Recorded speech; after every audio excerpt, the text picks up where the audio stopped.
Hello friends, कैसे हैं आप सब। होप आप सब अच्छे होंगे, मस्त होंगे, खुश होंगे, खुशहाल होंगे। जय गंगा मैया की।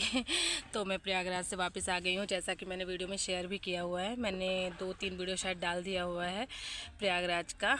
तो आप लोगों ने वो वीडियो देखा है और वीडियो देख के आप लोग समझ गए होंगे कि मैं कितने भयंकर जाम में फंस गई थी गाइस। बहुत बहुत बहुत भयंकर जाम में मैं फंसी हुई थी। और छोटे से बच्चे को लेके तकलीफ़ तो खैर हुई, बहुत तकलीफ़ हुई, क्योंकि छोटा सा बच्चा था। वो उतना ज़्यादा मतलब जब मैं यहाँ से निकली हूँ ना, तो इतना ज़्यादा बच्चा है ना, तो इतना कोऑपरेट तो बच्चा नहीं कर सकता है। तो कहीं ना कहीं दिक्कत का सामना तो खैर मुझे बहुत ज़्यादा करना पड़ा। तो मैंने जो वीडियो शेयर किया है, इसके पहले मैंने 2 वीडियो डाला हुआ है, या 3, 2 ही डाला है शायद। तो एक तो मैंने जाने का डाला है और एक वहाँ संगम का डाला है कि मैं किस तरह से नहाई, किस तरह से हम लोगों ने वहाँ पे एंजॉय किया, किस तरह से हम घूमे, साधु संत के आश्रम में गए। तो साधु संत के आश्रम में गए, शायद वो वीडियो मैंने नहीं शेयर किया हुआ है। मैं इसके बाद उसको ज़रूर से डालूँगी, क्योंकि अभी मैं उसको एडिट भी नहीं कर पाई हूँ। बाकी मुझे लगा कि मुझे अपनी जर्नी शेयर करना चाहिए। और आप लोग बोलोगे कि मैं कहाँ हूँ और मैं कहाँ से अपना ये वीडियो डाल रही हूँ। तो ये आप लोगों को मेरे अगले वीडियो में, यानी इसके बाद वाले वीडियो में आप लोगों को ज़रूर पता चलेगा कि मैं इस समय कहाँ हूँ। और ये पीछे ईंट दिख रही है आप लोगों को, और थोड़ा सा अजीब सा दिख रहा होगा। ज़्यादा बातें न करते हुए अब मैं वहाँ की जर्नी आप लोगों के साथ शेयर करना चाहती हूँ। एक्चुअली फ्रेंड्स, मैं ये मतलब मेरा ये वीडियो बनाने का मेन जो उद्देश्य है वो ये है कि जो लोग प्रयागराज जा चुके हैं, वहाँ से स्नान करके आ चुके हैं, उनके लिए तो ठीक है, अच्छी बात है। लेकिन जो लोग अभी नहीं गए हैं, क्योंकि भीड़ तो कुंभ जो है, महाकुंभ है, वो तो शिवरात्रि तक है, मतलब 26 फरवरी तक है। तो बहुत सारे ऐसे लोग हैं जो नहीं गए होंगे, या जो जाना चाहते हैं, या जो जा रहे हैं रास्ते में। तो उन लोगों के लिए मेरा ये स्पेशली जो है वीडियो है। और एक रिक्वेस्ट भी है साथ में कि प्लीज़ कुछ चीज़ें हैं जो मैंने महसूस किया हुआ है, क्योंकि मैं गई हूँ वहाँ तक, तो मैंने वो चीज़ें महसूस की हैं। तो उन सारी चीज़ों का जो है आप लोग प्लीज़ ध्यान रखो, क्योंकि बहुत ज़रूरी है कुछ बातों का ध्यान रखना।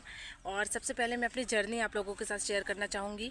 तो मैं एक्चुअली जब प्रयागराज के लिए निकली थी, तो मैं सुबह 8 बजे निकली हुई थी। और मैं रीवा से, मैं बता दूं, मैं रीवा टू प्रयागराज, मतलब रीवा से मैं गई थी प्रयागराज। तो मैं सुबह 8 बजे यहाँ से निकली हुई थी, लेकिन मैं पहुँची हूँ वहाँ पर, मतलब पूरा दिन, पूरी रात, दूसरे दिन मैं पहुँची हूँ भोर में 5 बजे स्टैंड पहुँची हूँ। और उसके बाद स्टैंड से संगम तक जाने में मेरे को लगभग 3 से 4 घंटे लगे हैं। 4 घंटे लगे हैं गाइस।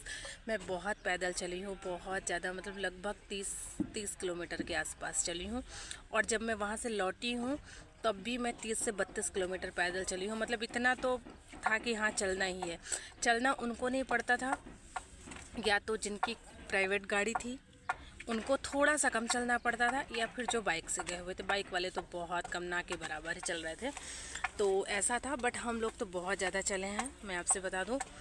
और लेकिन फिर भी मैंने बहुत इन्जॉय किया। इन्जॉय मैंने इसलिए किया, उसका कारण ये है कि मैंने अपनी ज़िंदगी में पहली बार ऐसा मेला देखा था, पहली बार इतनी भीड़ भाड़ देखी थी। मैंने इसके पहले कभी कोई भीड़ भाड़ गाइस नहीं देखी, मैं रियल बता रही हूँ। और कभी इतनी मतलब पब्लिक नहीं देखी, इतना कुछ नहीं देखा। तो मैंने तो बहुत इन्जॉय किया। और जाम तो इतना ज़्यादा था ना, मैं आपसे बता दूं कि रीवा से हम लोग निकले हैं, तो पड़रा से ही हम लोगों को, रीवा में जो लोग रीवा के होंगे वो जानते होंगे, पड़रा से ही जाम लगना जो है स्टार्ट हो गया था। बट धीरे धीरे ऐसे करके गाड़ी जा रही थी। और वहाँ सुरसा पहुँचते मतलब मनगवा से पहले इतना भयंकर वाला जाम लगा हुआ था ना। मेरी वीडियो, अगर जिन्होंने मेरी वीडियो नहीं देखी होगी, वो जाके आप पुरानी वीडियो मेरी देखिएगा, उसमें मैंने आप लोगों को ना जाम वाला वीडियो जो दिखाया हुआ है, और शायद मैंने थंबनेल भी यही डाला है कि भयंकर जाम में फंस गए हम। तो उसमें आपको कम से कम एक कतार में 200-300 से भी ज़्यादा गाड़ियाँ दिखेंगी।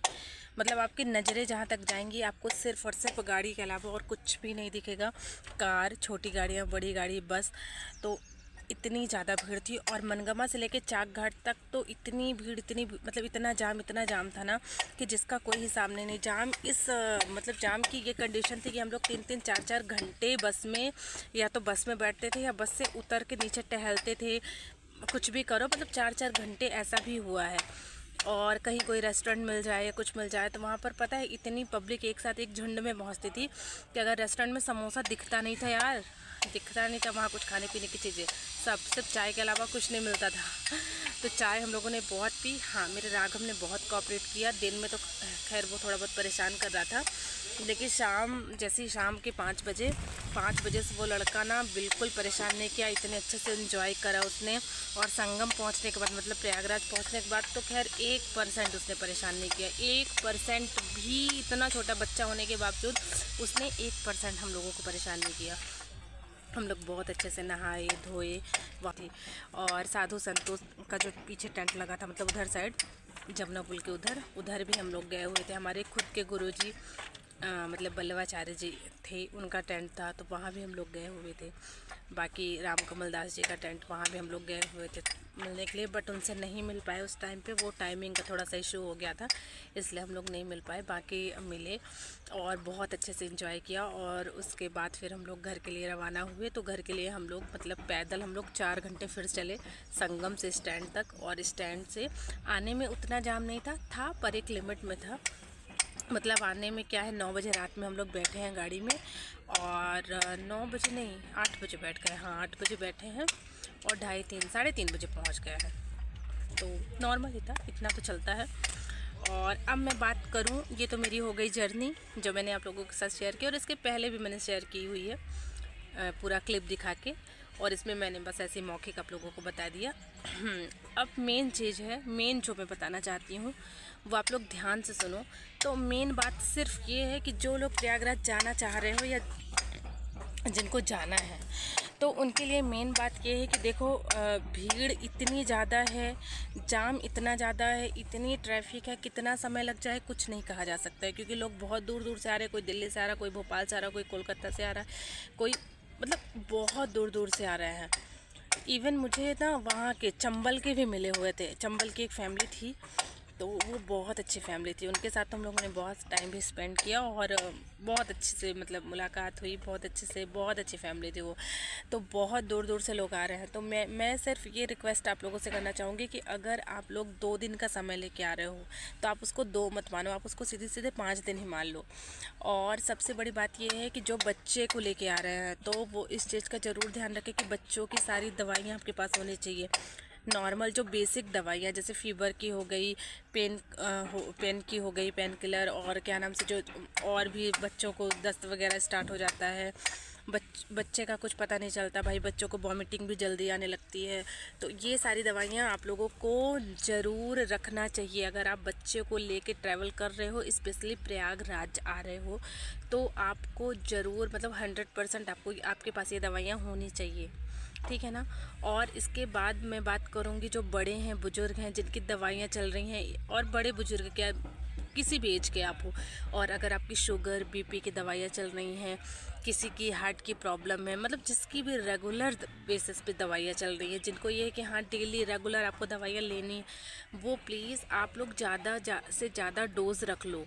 अगर आप ये सोच रहे हो कि आप घर से निकल रहे हो और अगर आप ये हिसाब लगा रहे हो कि 1 दिन में पहुंच जाओगे, 1 दिन में गंगा स्नान कर लोगे और 1 दिन में वापस आ जाओगे, अगर आप 3 दिन का अनुमान लगा के अपने घर से निकल रहे हो और अगर आप सिर्फ 3 दिन की दवाइयाँ लेके निकल रहे हो, तो नहीं, ये गलती मत करिएगा।